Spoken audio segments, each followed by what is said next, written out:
Good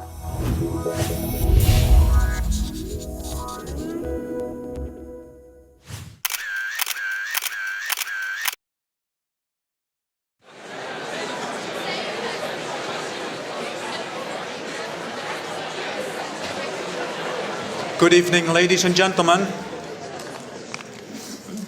Welcome to this lecture.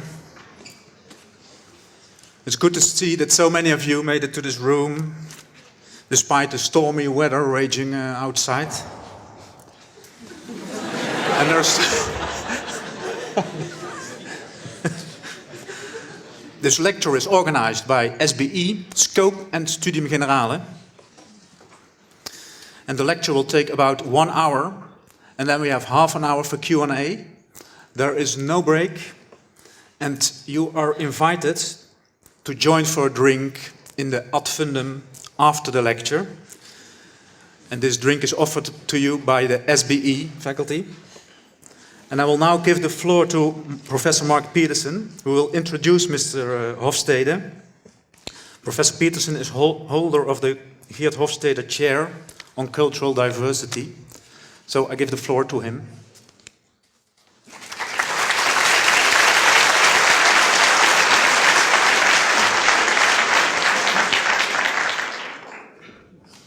Thank you very much. It's a pleasure to introduce Geert Hofstede. Obviously, I don't need to introduce too much, since apparently many of you know who he is. Let me suggest, though, that he was very important to me during this past week. After visiting him and his wife in Velp last weekend, I spent a week in Moscow.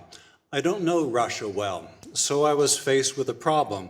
How do I survive and adapt during the business trip I had there? I had a couple of conferences to speak at.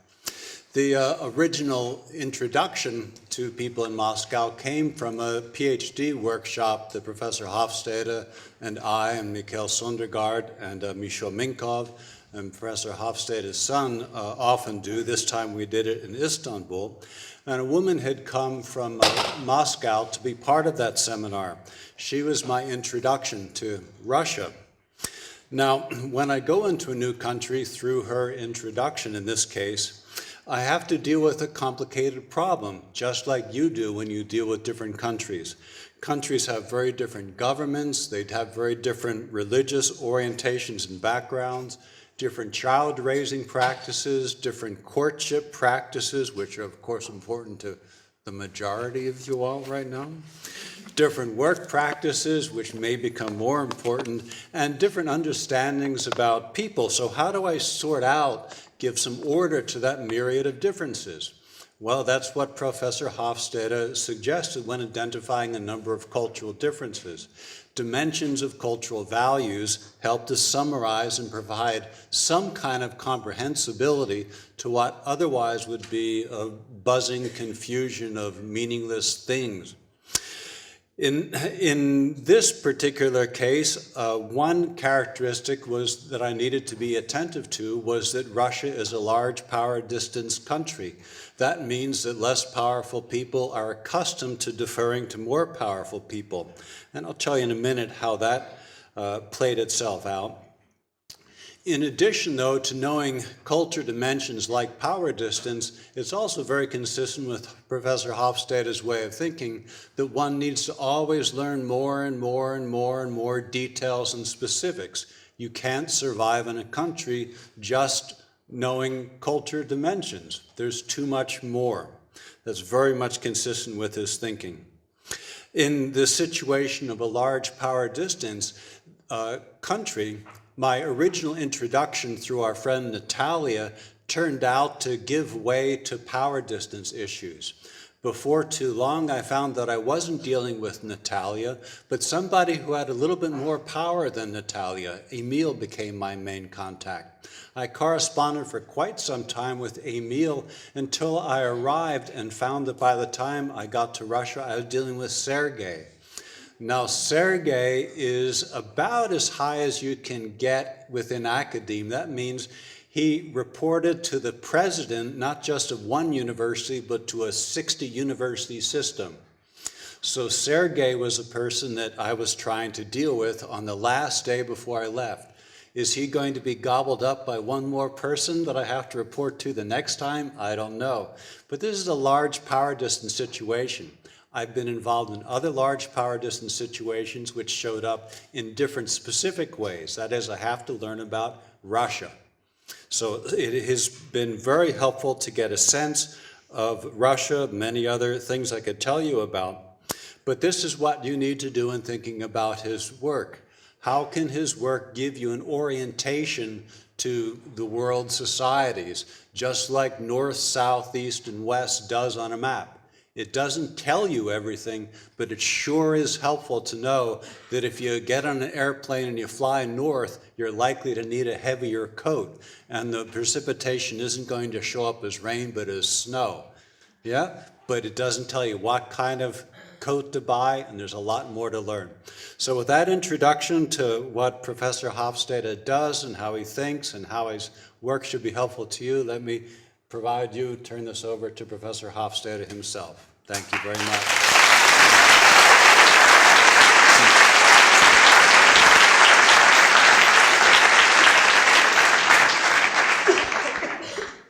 Good evening. I've never seen this room so full.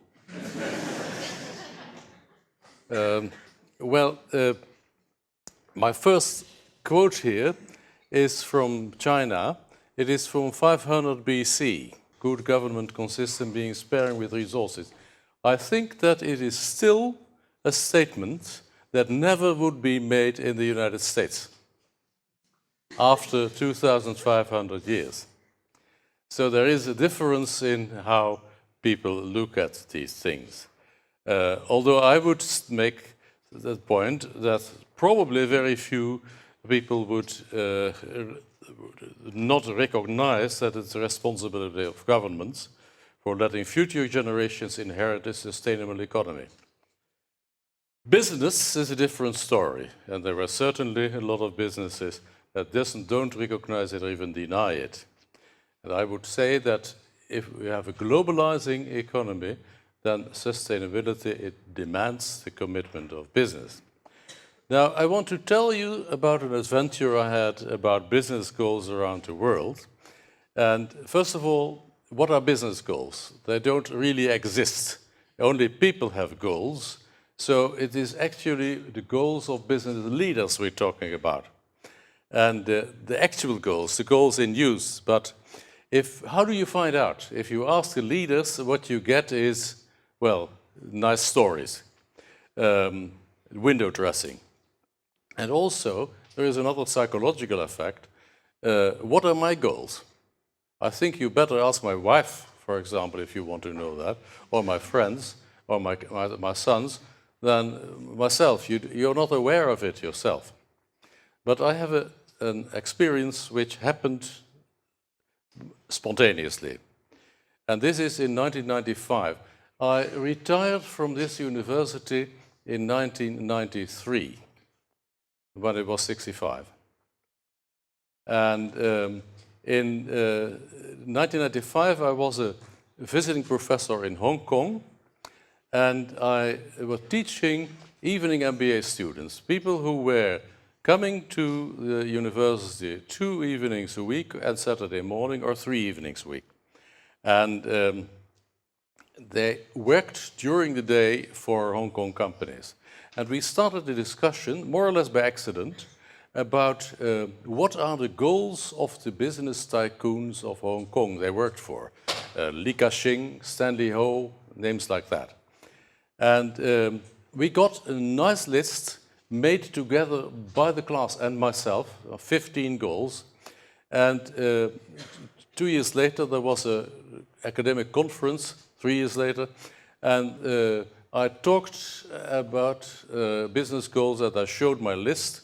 And after my talk, I got all kinds of questions from colleagues who said, this is a nice list, can we use it?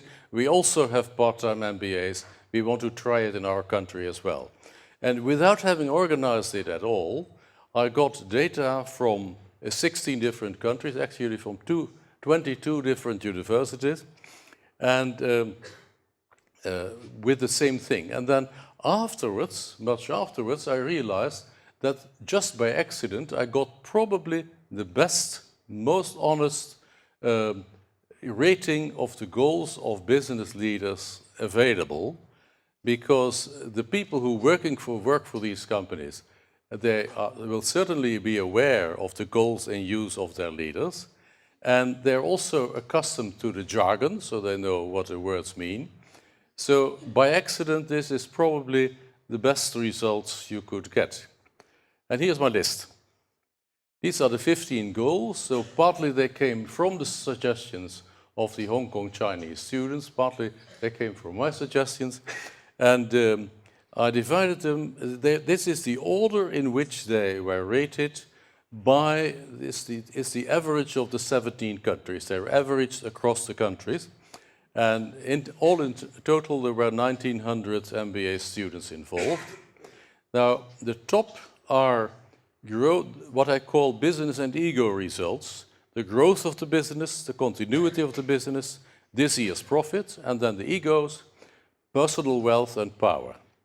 And then the middle group is what you could say the social role of business, honor, face, reputation. Face is of course what you call it in China, reputation is probably what you call it here, honor is what you call it in Latin countries, and creating something new, innovation, profits 10 years from now, staying within the law, and responsibility towards employees. And then on the bottom is what I call special interest, respecting ethical norms, responsibility towards society, game and gambling spirit, patriotism, national pride, and family interest. Now, the rankings differ considerably between countries. This was the average, but this is the correlation between those averages and the scores of the individual countries. And if you are good at mathematics, you should realize that the mean of those 17 rank correlations should be 0, because they are rank correlations with the average of the whole of it. So you see the two extremes are most like the average of all is the USA, and least like are China and Germany. And then there are others that are more like and others least like. The Netherlands is somewhere in the middle, actually is uncorrelated with the overall mean. Now, this is the comparison between the two extremes. This is the USA, and it is Germany. And so let's have a look now at what we find here. First of all, I use the script. I used the bold script for the 5 international top. And you see that the USA, and also, I must say, the way I divided this, I took the top 5 and the bottom 5. I left the middle 5 out because they don't contain much news. So you see that in the USA, the 4 of the 5 top goals were even more important, except continuity. The one thing that was not important at all compared to others was continuity of the business. Then, if you look at Germany, then you see that 4 of the 5 tops, they were all on the bottom there. They were less important than in other countries. And the one which is not mentioned as continuity must be somewhere in the middle. Now, I use the underlining if I find the same goal in 2 countries, and the only one I find is respecting ethical norms. Now, that was actually the goal I liked least, because it doesn't mean anything. Because one person's ethics may be something else.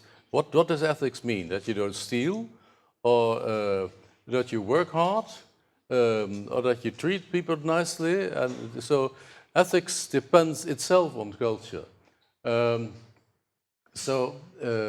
doesn't tell me very much, but look at the asterisks. The asterisks are where one country puts something at the top and the other country puts something at the bottom. Now, remember, I took the 2 countries which were the most different, Germany and the United States. And actually, here are these 4 from the top. with asterisk marked, but there are also some remarkable differences. For example, profits 10 years from now is on the bottom in the United States, it's on the top 5 in Germany. By the way, when I say bottom 5, top 5, it is also compared to the overall mean. It is not the absolute ranking, it is the relative ranking to the overall mean. Responsibility as employees, low here, high here. Creating something new. Wasn't the USA the country of innovation? The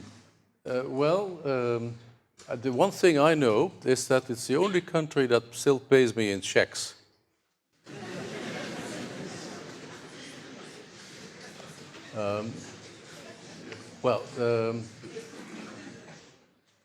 So there are.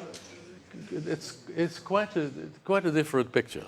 But let's go a little bit further. Let's see what is special about the US business goals. First of all, you saw that from the 17 countries, the USA came closest to the average ranking. Ranking by MBAs, people working in business. And you could say, okay, MBA programs were invented in the United States, so it's no wonder that they were followed, that was followed. But if you look at the content, then you see you get a system with growth without continuity. You get wealth, personal wealth, very important, which means greed. This year's profit is important, but long-term profit is not. This fits, by the way, with this growth versus continuity. And there is little responsibility for the employees, and there is little creative innovation. Well, that was visible around the year 2000. And I must say that I didn't see, and very few people at that time saw, that the business goals, which were visible also to the outside world, were an explosive mix which would lead to the financial crash. Nowadays, lots of books appear, also in the United States, that explain exactly this, that says, well, we could have known it in the year 2000. But I myself wrote an article together with a few American colleagues in 2002 where we didn't see it. Actually, what we did is we looked at this matrix of rankings and countries, but we grouped it by countries, and we didn't group it by goals. That's what I did afterwards. So, but let's see now what happened when we looked at the goals.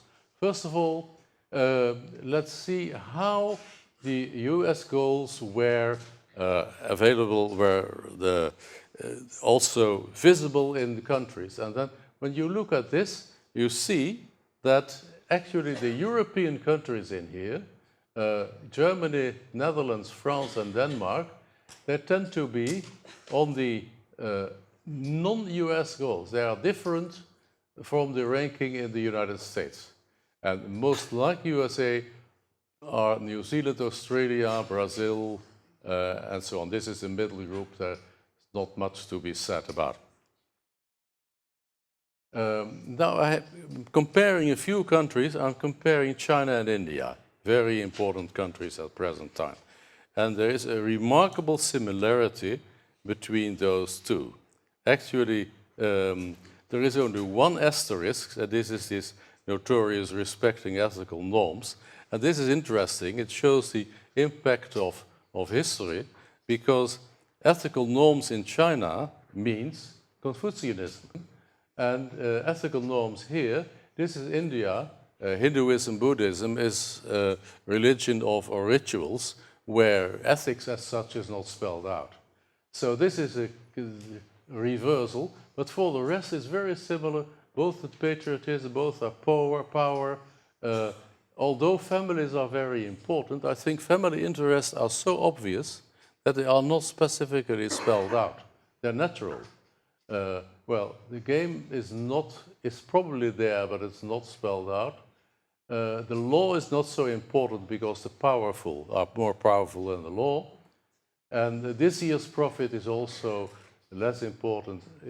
Here in India, it's expense on the top, and here it must be somewhere in the middle. Now let's take a few more European countries. This is the UK and Denmark, where you see that there are some differences. The asterisks are always most interesting. That the UK is responsible. UK is responsible towards society. Continuity is important here, and somehow it doesn't seem to be so important in Denmark. I don't understand that, but of course there are things you don't understand. But creating something new is not so much something for the UK, but it's on top in Denmark. So staying within the law is important in both. Responsibility towards employees. But these are countries with a very old labor movement, where the responsibility towards employees has always been part of the business. Okay, the next one is France and the Netherlands, and those are the ones I'll show. Again, there are similarities here. In both give in to the idea of game in the business. Both stress the continuity. Both stress the responsibility towards employees. France is the only country that would family interest quite high. France is a country with a lot of family companies still, but they are not obvious. So they are stressed as being a specific element there. Patriotism is not strong in either. Reputation, to my surprise, is I thought that honor, which would be important in France, but it's obviously not important in terms of business goals. Reputation is very important in the Netherlands. Okay, you can study this afterwards if you want. It's a very interesting literature in itself. This happens also, therefore, when you look at the goals itself, their content. So why are the goals so different from one country to another? Because, of course, the national culture is different. Here I come on my favorite subject. And the idea about national culture differences is that they relate to the basic problems countries, societies face. And that all countries in the world, that's an old idea from anthropology, they share the same basic problems, but each national society has its own answers. And most of you will know at least 4 of these, but in the meantime I have 6. Inequality, how much inequality? How afraid are we of the unknown? People, ideas, and object? How dependent are we on our people around us, mainly our family? How should a man feel? How should a woman feel? What does it mean to be born as a girl or as a boy? Do we focus on the future, on the present, or on the past? And the last one, recently added, are we allowed to have fun, or is life a serious matter? And these are 6 different dimensions of national cultures, and this is their official name. It's, you know, certainly, probably know the first 4. It is power distance, and Mark Peterson was talking about it already. It is uncertainty avoidance, which means dealing with the unknown. It is dependence on close others, so it is from individualism to collectivism. It is emotional gender roles. It is whether the genders are supposed to have different emotions or whether they're supposed to have similar emotions. The time perspective from long term to short term. And finally, the most recent one, the fun versus for the serious matter, is from indulgence to restraint. Let me say a few things about power distance, and that was the topic which also guided Mark in Russia. Interesting thing about power distance is that if you want to find out power distance, you should look at the people at the bottom. and not at the people at the top. There are always people at the top who want to take power, but they get as much power as the people at the bottom want to give them. And so it is the less powerful in the society who say that. This, by the way, this statement was made already in the 16th century by a young French author, Étienne de la Boétie, who talked about the voluntary subjection of the subordinate. And this is the something which we haven't got in us in our genes. It is actually transferred in the family situation between the parents and the children. Now let's look at the power distance here. This is the results of the business goals study, which more or less followed the ranking in power distance, which I've found in completely different sources elsewhere. Not exactly the same, but there is a strongly significant correlation. And France is a country where le pouvoir is very important. And New Zealand, for example, is a country where equality is quite important. Britain is also a country where equality is, at least theoretically, is important. Denmark is certainly an equal country, and they are still on the equal side. India and China are on the side of the large power distance, which we already saw in their goals. Now, there is also a side to a cultural power distance, because it also helps to explain how people tend to organize, what they consider an organization. And then you need also this uncertainty avoidance side, which is the extent to which the members of a culture feel threatened by unknown and ambiguous situations.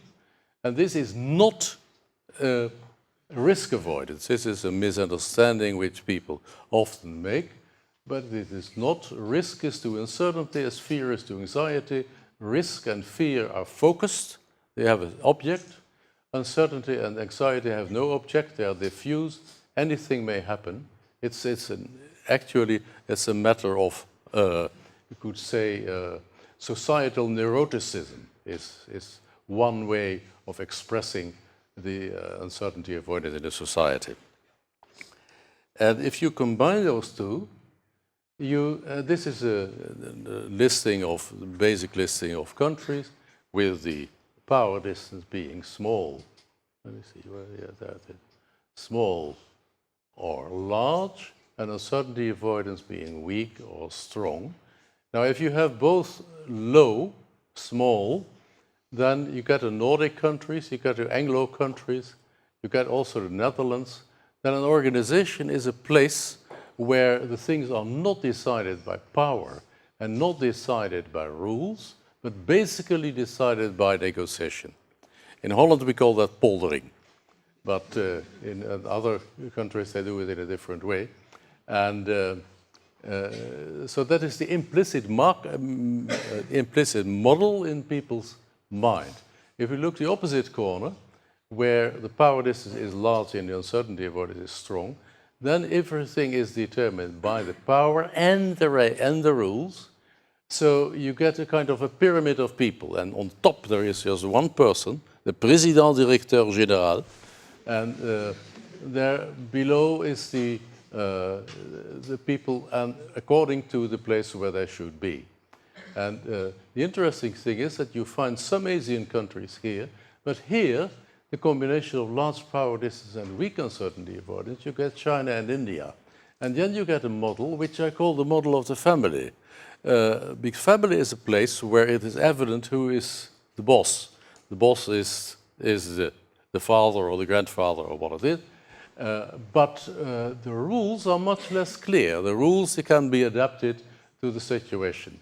And of course there are a lot of family companies, both in China and in India. But so that is also one, but also the way they looked at it. If you look, for example, at the theories of Confucius, you see that he compares society altogether to a family. And then the last one is the machine corner, which is the German-speaking countries. The Baltic states turn out, they were once a time organized by Germans, by the way, and Hungary, which belonged to the Austro-Hungarian Empire, and they have typically a machine model where the power distance is small, but the uncertainty avoidance is large. It means that actually the rules settle everything, and the role of management is not so important. And this determines what kind of an organization then is given, but it doesn't say anything yet about the goals of that organization. Okay, this is power distance. Uncertainty avoidance, I go to the long-term, short-term, and this is what it stands for. And long-term orientation stands for rewards in the future, perseverance, thrift, adaptation to changing conditions. For example, if you take China, you have, for a given moment in the 60s, when the population grew too fast, they established the one-child policy. Now that it is more or less stopped, they are in process of withdrawing it, but that adaptation is possible. And the interesting thing is that a sufficient number of people actually follow it, so it works. Short-term orientation, and this is new insights which we also get because we got new data. There is an element in there of what you call self-enhancement. Short-term orientation means actually national pride. It means that we cannot learn anything from anybody else. We are special. Also tradition, and in some cultures, like the Islamic traditions, the traditions are very old and they determine why we have the truth and nobody else can teach us anything. And there is a need for immediate rewards, and actually the most typical expression of immediate rewards is the publishing of quarterly results. I've always considered this complete nonsense. It has become customary in business, but anybody who has ever been responsible for a business knows that results are not made quarterly. And that to publish quarterly results means that you have to jumble with the figures, and so that it make them fit more or less quarterly results. It doesn't tell you anything. It is only a way of getting the stock prices up and down. Okay, this dimension was originally based on the Chinese value survey. It did not come out of my original set of a database collected by IBM. But later on, my colleague Minkov discovered that also in the World Value Survey you can find scores from which you can derive this. It is very much correlated with the other one. So these are the new scores, and they are based on data from much more recently. And this is here. You see in the data from the business goals that when this year is more important, then 10 years is less important. They are each other's opposite. And you see that there are short-term oriented countries, and this covers fairly closely, but not exactly, the data of the short-term, long-term we had. Anyway, you see that China, India, and the Asians, all the Asians, they are on the 10-year side. I think 10 years is very important. So is Denmark and Germany. The Netherlands is a bit in the middle, and actually the USA is not the shortest term in this respect. Brazil and Great Britain are even shorter. I was talking in the beginning, beginning my talk with talking about sustainability, and which of the business goals is related to sustainability. But I would say that the responsibility towards society is actually implies actually concern for sustainability, and it comes out of the factor analysis of the various goals that when you have more growth, you have less importance of society. So those two, they are each other's opposite. So I can put them as each other's opposite here, and there are the growth-oriented countries, which is Australia and it's Australia, it's USA, and then here is the society-oriented countries, and there is actually the European countries here, but China and India and France are also more on this side,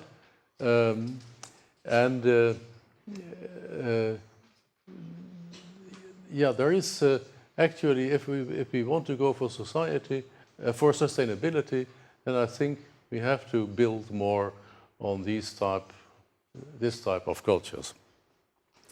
Then there is the last one, which is at the point of greed. Greed was also in the title of my speech. And greed is that wealth is important. It turns out in the factor analysis that wealth opposes the concern for employees. And now you get a very interesting distinction here, because it opposes what I call colonial societies to what I call civil societies. These are all countries that were originally occupied by settlers who came there to get rich, to make a fortune. They migrated there to make a fortune. These were old countries that tried to organize their society in a way that it would become a good society to live in for everybody. And this is what I call civil societies. And the European countries, Germany, Denmark, Netherlands, Britain, France, they're all in there, and so are China and India. Okay, this gives a kind of insight into the differences you can find from this spontaneous piece of research. Let me make some suggestions. And so if we have to design a new economic world order, how should it be? Well, first of all, it is important that we have no more superpower. We had a superpower for a time, and whoever has the power influences the values, and then it was more or less determined also what would be the super values. But in the new economics, cultural value systems have become a variable. It depends on whose value systems do we take. Do we take American values? Do we take German values? If you have the discussion, not about the scanning, but discussion about goals between Angela Merkel and Obama, there it is fully, do we have to resolve the crisis by spending or by saving? It also means that if we get global business, we need leaders who understand and respect local values. So I come to a suggestion on business goals, at least for Europe in the 21st century, where I try to build on the kind of things that are already already visible in the data I showed. And so stress on social responsibility, less stress on personal wealth, stress on continuity, less stress on growth. Growth is a mixed blessing. I mean, growth is often an easy solution out of a problem, but nothing can grow forever. In medicine, certainly things that grow forever are called cancers, and it is not a permanent solution. It should be put against its disadvantages. There is sustainability versus the exploiting of resources. There is the long-term profit versus the short-term profit. There is the respect of local values versus the global arrogance, which is we know what's good for everybody. And there is the innovation, which also was a striking differences between countries, the extent to which managers were seen as innovating, either innovation or the goals of more of the same. And this is my one-liner of the day for those of you who do an MBA. Masters of Business Administration, fine, but they should have learned to be servants of society.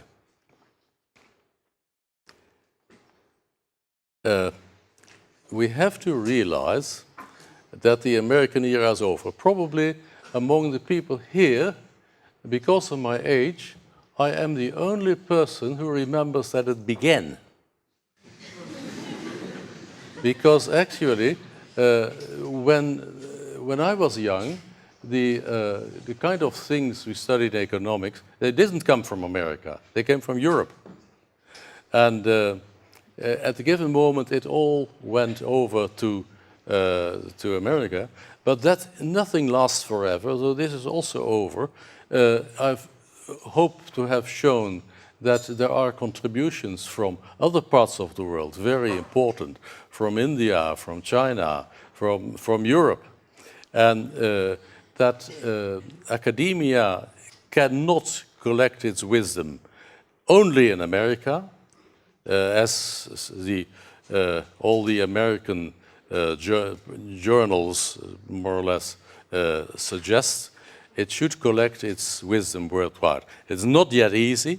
It's considerably more difficult to get your articles published if you're not from America. But this is actually also something for the programs of the universities. And the last one is a remark for the Dutch business, to become very practical. Holland, and I had a few weeks ago had the same talk for an audience in Denmark. Small countries like ours, if they want to become global players, they're almost condemned to sell out to larger global players because they're always the smallest. And there is a risk involved. And in Holland, I think one of the sad examples we have, which to me is the most painful event of the past decade, is the selling out of Organon to an American, the Dutch pharmaceutical laboratory, the star laboratory of the country, but to sell in 2007, Organon was sold to an American partner, a majority, for I think 11 milliard. I used a milliard, which the Americans call a billion euro, and that was supposed to be wonderful. But what they didn't realize is to whom did you sell it? What were the cultural business goals of the new owners? And within 3 years afterwards, the American owners, who in the meantime had been merged among themselves and become Merck Sharp and Dohme, they closed the whole lab, and Holland lost its best pharmaceutical lab, and 1,200 jobs got lost, and this only for a temporary idea that selling for 11 milliard euro would be a good idea. Actually, the damage done is much larger than that. So how long is the time perspective of these owners? And what if we sell off, what could it mean for the present stakeholders, employees, customers, local society? We now have Mr. Slim, and actually Mr. Slim has not yet been able to, is not slim enough to buy the Dutch KPN, and I'm very happy about that, and I hope that they have become a little bit wiser and put some protection in there. But this is a dilemma for going international if you are in the Dutch business. And don't believe don't also believe the international press, because authors and journalists are children of their culture, And culture includes what is good and what is evil. And what is it? Is it good to sell for 11 milliard euro, or is it evil when 1,200 people lose their jobs? Then also people come with predictions. Yes, but as we don't do this, then there will only be 3 players in 5 years' time, and we will not be one of them. Well, those predictions depend on what you put in them. And then there is the craze about ranking lists, also very popular among universities. And so we want to be on the top 100 and so. And well, what does it mean? What does it really mean? What does it mean for the people who work there? And you can get any results in a ranking by just putting in the index you select. So it depends on where you want to go. Okay, this was the end of my message. Just my sources, if you want to read it, most of it appeared in an article in Asia Pacific Business Review. You will understand that it is easier to get this message published in Asia than in the United States. This is, by the way, this book is published in the United States, and they have the experience now that it does sell well, and I have a very helpful publisher there. This is the reference in the book itself. This book, by the way, is available in its last editions and also in earlier editions on 20 languages, and you can see it there. Among others, it is published in Chinese, in Japanese, in Korean, and soon in Vietnamese. So it is very popular also in Asia. Well, this is what I wanted to say. How have I been doing for time? Okay, I think we have some time for discussion. Yes?